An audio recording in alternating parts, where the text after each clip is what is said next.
중등부 여러분 안녕. 잘 지내고 있어요? 야, 코로나 바이러스 때문에 우리 못 본 지가 거의 3주, 거의 한 달 다 돼가죠. 야, 진짜 오래 갑니다. 하지만, 그래도 어김없이 이번 한 주도, 어, 평화쌤이 추천한 한 주의 곡, 함께 좀 추천해드리려고 하는데, 이럴 때일수록 우리가 더 하나님을 붙잡고 승리하는 모두가 됐으면 좋겠습니다. 이제 고난주간을 맞이해서 이번 주는 이제 고난에 대한 관련된 찬양이 무엇이 있을까 하고 찾아봤습니다. 그래서 이번 주에 들려드릴 제가 추천하는 곡은 제이어스의 십자가라는 찬양입니다. 많이 들어보셨겠지만 이 찬양의 어떤 이 숨겨진 또 뜻, 그 가사를 너무 좋아요. 그래서 그 가사를 잘 묵상하시면서 찬양했으면 좋겠어요. 함께 찬양하면 좋겠습니다. 자, 들려드릴게요.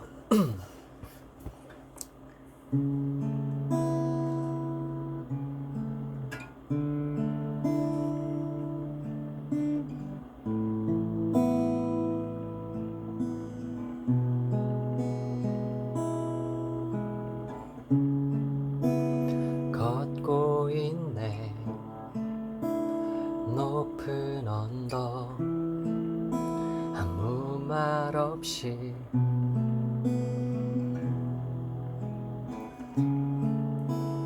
걷고 있네 거친 그 길 아무도 없이 지친 발걸음 흐르는 눈물 온 땅을 적시네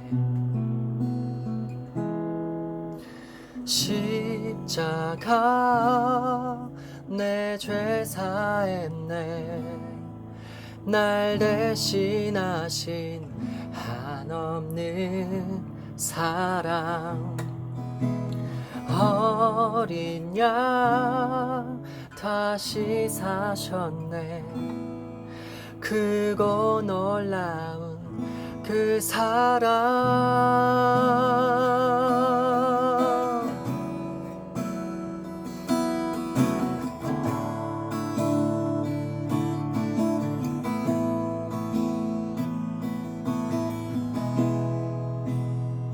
걷고 있네 걷고 있네 높은 언덕 아무 말 없이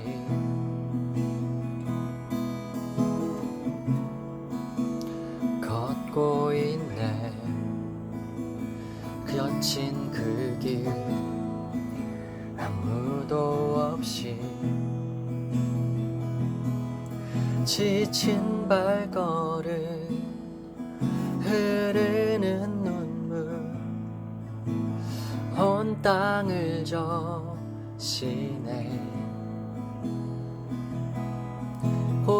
고통당했네 피 흘리신 주 헤아릴 수 없는 그 사랑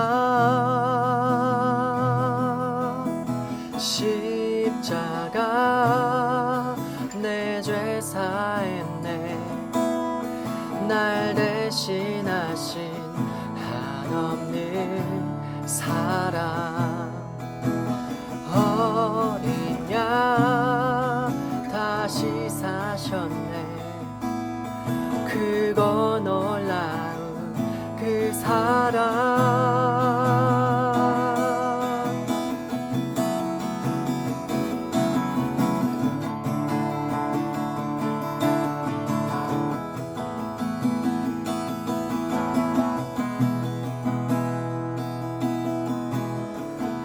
이루셨네 다 이루셨네 죄인된 날 위하여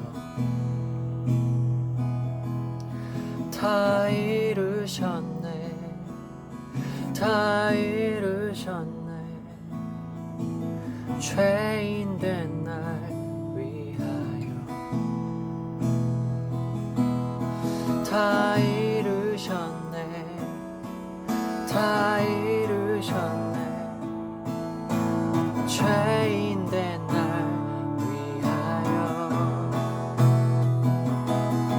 다 이루셨네 다 이루셨네 죄인된 날 위하여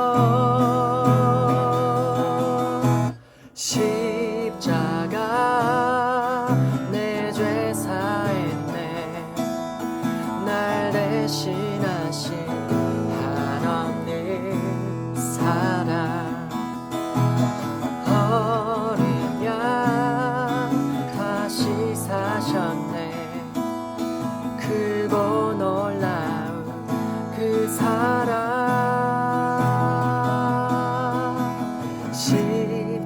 십자가 내 죄 사했네 날 대신하신 한없는 사랑 어린 양 다시 사셨네 크고 놀라운 그 사랑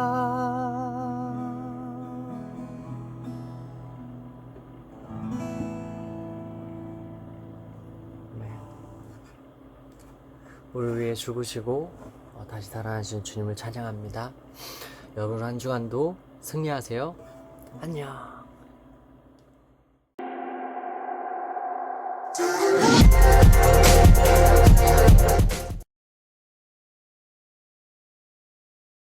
중하. 네, 오늘은 여러분들의 피드백이 바로 보여서 더 즐거운 것 같으네요. 한 주간 중등부 여러분 잘 지냈나요? 전도사님이랑 고독한 중등부방 그리고 중등부 유튜브 여러 가지들을 보면서 함께 이렇게 소통하는데 전도사님은 설교로서 여러분과 함께 소통할 때가 가장 기쁜 것 같아요. 여러분도 전사님과 같은 마음이었으면 좋겠어요. 그렇죠? 자, 오늘 전도사님이 준비한 말씀은 사막에서 피는 꽃이라는 제목이에요. 그리고 본문이 어디냐면 마가복음 16장 1절에서 8절까지 말씀이에요. 그러면 전도사님과 함께 본문을 같이 읽어봅시다.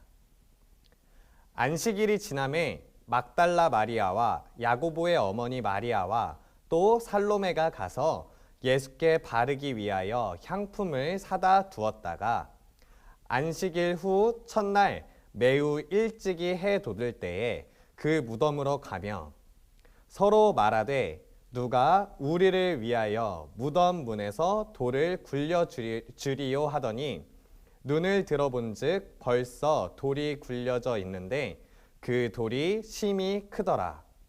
무덤에 들어가서 흰옷을 입은 한 청년이 우편에 앉은 것을 보고 놀라매 청년이 이르되 놀라지 말라. 너희가 십자가에 못 박히신 나사렛 예수를 찾는구나. 그가 살아나셨고 여기 계시지 아니하니라. 보라, 그를 두었던 곳이니라. 가서 그의 제자들과 베드로에게 이르기를 예수께서 너희보다 먼저 갈릴리로 가시나니 전에 너희에게 하신 말씀대로 너희가 가서 배우리라 하는지라. 여자들이 몹시 놀라 떨며 나와 무덤에서 도망하고 무서워하여 아무에게 아무 말도 하지 못하더라. 아멘. 오늘 설교는 전도사님이 여러분에게 한 지역을 소개해 주면서 시작하고 싶어요. 그 지역이 어디냐면은 아타카마 사막이라는 곳이에요.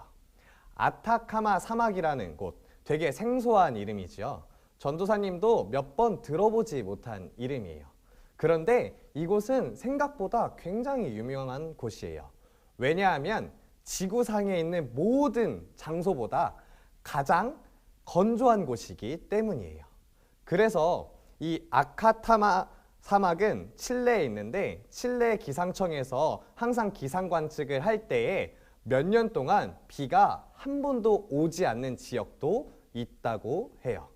그래서 비가 한 방울도 오지 않는 곳이기 때문에 나사에서 화성에 갈 계획을 준비할 때는 이 사막에 가서 준비한다고 해요. 왜냐하면 가장 건조한 곳이기 때문이죠.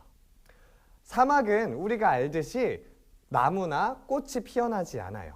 그리고 우리가 사막을 생각하면 당연하게 좀 나무나 꽃, 생명이 없기 때문에 죽음을 생각을 하게 되죠. 그래서 사막에서 길을 잃어버리게 된다면 정말로 위험할 수밖에 없을 거예요. 그런데 2017년에 아타카마 사막에 엄청난 일이 일어나요. 어떤 일이냐면은 3월에 아타카마 사막에 폭우가 내리게 된 거예요. 그래서 사람들은 비를 본 적도 없는 사람들이, 몇 년 동안 비를 본 적도 없는 사람들이기 때문에 이 폭우에 대한 준비가 되어 있지 않았어요. 그래서 많은 집이 물에 잠기게 되고 그리고 많은 수해를 입게 됐어요. 많은 사람들은 이렇게 생각했을 거예요. 이 비가 우리의 절망적인 상황이다. 그리고 이 비가 우리에게 재앙처럼 왔다라고 생각하고 있었어요. 그런데 이 생각은 몇 달이 지나고 나서 완벽하게 바뀌게 돼요. 자, 사진을 하나 더 볼게요. 바로 이 사진이 아까 보여줬던 아타카마 사막의 사진이에요. 그런데 아까 사진과 굉장히 다르죠? 아까랑은 다르게 풀 한 포기도 없던 아타카마 사막에 여러 꽃이 피어나게 됐어요. 이 꽃이 피어나게 된 것은 아까 전도사님이 이야기를 했던 폭우를 통해서 그 사막에 있었던 씨앗들이, 싹을 틔우지 못했던 씨앗들이 물을 머금게 되어서 드디어 싹을 틔어내게 된 거예요. 그리고 엄청나게 예쁜 꽃밭을 만들어냈고, 그리고 이 꽃밭 때문에 많은 관광객들이 모여서 이 지역이 풍요롭게 됐다는 이야기예요. 사람들은 첫 번째로 비를 보았을 때 절망이라고 생각했어요. 그리고 재앙이라고 생각했어요. 그리고 사막에선 풀 한 포기도 나지 않을 것이라고 생각을 했어요. 그런데 그 죽음의 사막에 절망적인 사건이 있었지만 나중에 시간이 지나고 나서 사람들이 바라볼 때에 그것이 생명의 비였구나 라는 것을 알게 되었어요. 자, 이 아타카마 사막처럼 절망적인 상황이 오늘 본문에도 있었던 것 같아요. 오늘 본문을 한 문장으로 설명해 줄 수가 있어요. 바로 어떤 문장이냐면 예수님께서 돌아가셨습니다 라는 이 문장이에요. 많은 제자들은 두려움에 떨었어요. 예수님께서 돌아가셨기 때문이죠. 그래서 많은 제자들이 각자 자기가 살던 곳으로 뿔뿔이 흩어졌어요. 그 중에 단 3명이 예수님의 무덤으로 향하게 돼요. 어떤 사람이냐면은 막달라 마리아와 야고보의 어머니 마리아와 살로메, 이 3 여인이 예수님의 무덤으로 향하게 돼요. 이들의 마음이 어땠을까요? 우리는 예수님이 부활하셨다는 것을 이미 알고 있어요. 그런데 이 사람들은 단 한 사람도 예수님이 부활할 것이라고 생각하지 않았던 것 같아요. 왜냐하면 이 사람들이 뭘 가져가냐면 향품을 가져가요. 이 향품을 왜 가져갔냐면은 옛날에는 그 사람이 죽고 나서 그 시신이 부패하지 않기 위해서 향료를 그 시신에다 부었다고 해요. 이것처럼 이 사람들은 예수님이 부활하실 것이라고 단 한 번도 생각한 적이 없어요. 그리고 두 번째로 이 사람들이 얼마나 처량했을지 한번 생각을 해보세요. 오늘 3절 말씀을 보면 이렇게 말하고 있어요. 서로 말하되 누가 우리를 위하여 무덤 문에서 돌을 굴려주리요 하더니 라고 이야기를 하고 있어요. 예수님을 따르던 아주 많은 제자들이 있었겠죠.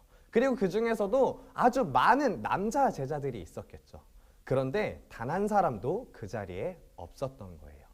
단지 3 여인만이 예수님의 무덤으로 향하고 있어요. 이 이야기가 얼마나 비참한가요?